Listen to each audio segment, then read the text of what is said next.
Alright, today is Friday, and I had an excellent time at the swap meet this morning. I did not see my friend that said he was going to be there. He usually likes to hit up setup day. I don't know exactly how that works, but I didn't want to mess with that. And trying to figure out, some people find ways into these swap meets, early on before there's really any kind of, I don't know exactly sure. Maybe he pretended he was going to set up and paid the setup fee and then just did some shopping. That is very possible. A lot of the vendors buy from other vendors. Some of the really cool stuff has kind of disappeared there if it's cheap enough. Missed out a couple of signs that I was kind of looking at, and there was another guy that I really enjoyed talking to a little bit. Sign guy, he and his wife were there, and they kind of split up, and yeah, so they found they had a really good eye. They had stuff that I'd kind of passed up on, and some really neat stuff. There was really a cool, like a lamp stand, but it made a great sign display thing. That was really cool. And then there was a really cool, like a cabinet, and I was like, oh, wouldn't that be awesome? Because I don't know what the monster, what people call the baseball card holders. Yeah, it was really cool. It was only 25 bucks, and it was small enough that it might have fit in my car. But again, I didn't have any way to get it to my car, but I didn't realize that there were people that were helping other people get stuff to their cars, and I didn't want to get it down there and find out it didn't fit. If it didn't fit, I mean, I might have been able to squeeze it into my trunk, but it would have to stick out all the way, and like, I'm a half an hour away, and then have it going on the major highways is kind of ridiculous. I don't want anything to come out and crash or anything, but I could rope it down or whatever, but it would have been a great card cabinet, but then I would have had to find a place for that and then figure some other way to kind of hornswoggle all my other cards. And speaking of baseball cards, I actually left a whole bunch of baseball cards. The prices were super ridiculous, and I got out my phone. I was going to take a picture of how ridiculous the prices were, and the guy said, oh, $15 a box.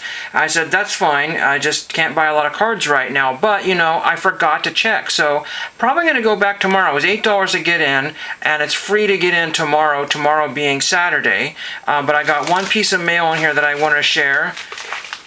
And I might have to turn the fan on here. It's kind of warm. It's an 80-some degree day. I don't know what it got up to today. It's only 3:30 right now. But again, I didn't see my friend. I saw some of my neighbors and a few other people, but I didn't really see a ton of people that I knew. There was all kinds of deals. I might have to do a video showing you. But I mean, you don't want to see a hammer, but crazy things is that I buy a hammer for 50 cents, and then it's kind of a sought-after one, and it's like between, $40 and $150 on the web, and there's tons of watchers on it, so I don't really know. But for 50 cents, heck, good grief. So these, I believe, are all scalp patches here. There's a bundle of them here, and these are all for my collection here. And let's see what the note says here. I get all these tons of receipts from eBay half the time. What am I to do with all these things? Really, I mean, ridiculous. What am I to do with these things? They're all dollar patches. I really could care less. They're unfortunately too folded for me to really print on there, but anyway. And I didn't, I did the best that I could with the pictures. Some of them looked really mint, and some of them looked kind of iffy, but there's some that look like they were very, very quickly torn off a uniform here. I mean, some of the threading comes out pretty easily on some of these. But, and I did find my missing binder, so I didn't realize I had made a second Council shoulder patch binder here. And I don't know how many binders it would take. It'd probably take another 3 or 4 more binders for me to even fill out my collection. Some of these have markings on that because there was somebody's larger collection at some point. There, I don't know what that means. But this is the Evangeline Area Council, Louisiana. And some of these are what they call merged. Now this is a National Jamboree patch, little crud on there. Not to worry about that one. This one here is usually like a $2 to $5 patch, but I got it for $1 because it was used. Again, I'm not particularly worried about condition unless it's really, really ripped here. 1993 Jamboree. Now, that's getting up there in age there because that's when I would have graduated from high school that time period. So, for me, that was a long time ago. To other people, it's like just yesterday. And other people weren't even born yet, that I watch on YouTube. This is the Gateway Area Council, Wisconsin, Minnesota. I have family in Minnesota, so I was trying to collect the Minnesota ones. Minnesota. I think Dustin. Shout out to Dustin Blake. Aren't they out in Minnesota? Gateway Area Council 624. Then I already have the Los Padres Council. This looked like... it's hard to tell if this one was used, but it was in pretty good condition here. but I did not have that design. And I'm not collecting all the designs, but I just like that one.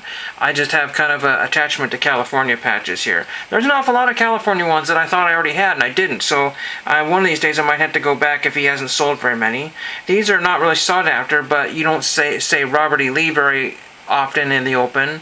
So that's kind of cool. That one was merged in like the early 2000s or so. You always have to be careful because sometimes these are plastic bags and people ripped out the plastic bag. Some people glued them onto patches and blankets and jackets and stuff like that. So there is the old Robert E. Lee Council. This one here is the Saukee Area Council of Illinois. I think he had about 4 of those, and I tried to pick out the best one. Hopefully he got the right one. You just never know sometimes. Then we have the Southwest Florida. This is a bear. It doesn't really look like a bear. And it does not have the Florida lead. That does not mean it's super old, but this looks like it might have been on something. I don't know. There's some kind of a weirdness to the back there, but this one here has no fleur-de-lis, and that usually is circa like the early 1980s, I think, is when they started adding those. That's my guess. I don't really remember. Allegheny Trails Council, I think this has been merged a while. I think. I'm not sure. This old Pennsylvania one here. That's an older one. We have West Alabama Black Warrior Council. But again, there's lots of threads that are just pulling right, so they display so much better. There's the map, or there's the shape of Alabama right there on the side of the guy giving this 3-finger scout salute. This one was in somebody's cart, and a lot of these came from the same collection. A lot of people start and then they give up, or pass away, or they just Bluegrass Council 75th anniversary. And that's the 1985, or some sort of, I don't know if it's 85 or 95 Diamond Jubilee type thing there. This is not a super valuable patch, but it's kind of one you don't see, or I didn't see very often, so I had to take that one for $1. Chicago Area Council. I don't know if that's some damaging to the threading, or that's just how it was. I just like this design pretty well, so I grabbed that one. It's not, probably from the mid-1980s is my guess there, nothing super old. Then we have the Colonial Virginia Council. There's this one here, kind of colorful one there, 4th of July looking. Then we have the Concho Valley Council. I couldn't believe I didn't have this one. It's got a big fold in the middle, and you can tell it was, yanked off a uniform by all that extra threading there. So a lot of extra work there, time and effort. Now this is the Far East Council. There was some that would look like the kind of the stylistic Chinese writing there, but I grabbed this one here because it was a fancy one here. So I can always go back and get the other one, I think. It was not a huge... now this one here is very, very dirty.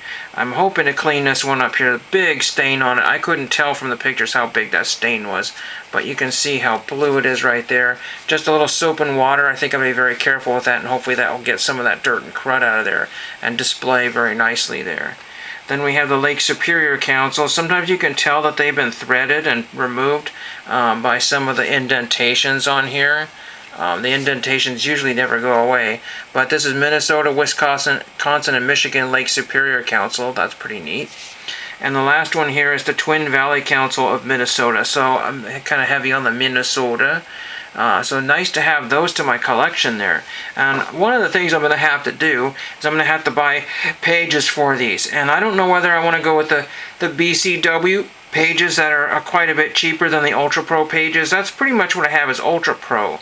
I'm going to have to go through my collections and binders and see if I can borrow and steal some other pages from some of the other collections. See what I can do there. Normally I would like to have a 4-pocket going down this way and display them all this way, but I can't seem to find one like that. And all the patches like to slip out, so I use the 6-pocket pages that go this way. And that makes it probably just about as easy to... but if I did, it would be nice if there was like a 5-page or whatever. I mean, heck, even a 6-page going the other direction, but it's not possible. But really, look at that. That's quite the collection. Again, $1 piece. I did have to throw $5 for shipping, but it's well worth it to get all of that for $5. I think that was a pretty good deal there. So that's today's mail. I think what I'm going to do is, if I do get a chance to go to the swap meet tomorrow, which I probably will, I stayed till almost 11:30 because wandering around, and there's a possibility that that maybe somebody new might show up, somebody brings some new merchandise. One person had to leave early, family emergency type thing, had a bunch of stuff. I had some neat signs that I was kind of interested in, but not at $50 a piece. That's very, very edging off to eBay price there, very edging off to, and I was kind of disappointed because there were not very many signs, and the ones I was kind of eyeballing had disappeared, and I did not get a chance. I was looking for a pedestrian sign, and there was one probably close to $15, and that's about what I would have paid for it.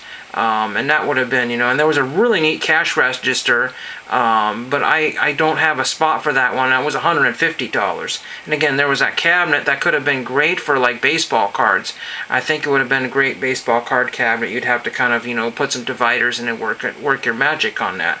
But I don't really want to have to start to rip things apart and take things out of binders, and it would just be, it would give me basically some sort of mistaken cost to buy this big piece of furniture. I would say big piece of furniture. Actually pretty small for what it was, but it would have probably just barely fit in the car, because you think it fits in the car, and then the back seat window comes this way down, and then the seat gets in the way, and then even though it probably would have fit, the doors don't swing. That's the biggest problem. The doors only swing like a fraction of the way open, and you cannot get anything in there. So really unfortunate. It's a nice Ford Focus, but it does not do well for bringing things home. It really doesn't. You can't get anything in there. So good decision for me not to buy it, and I would have been stuck with that, having to leave it there, because I didn't have any friends with trucks that would bring it over here.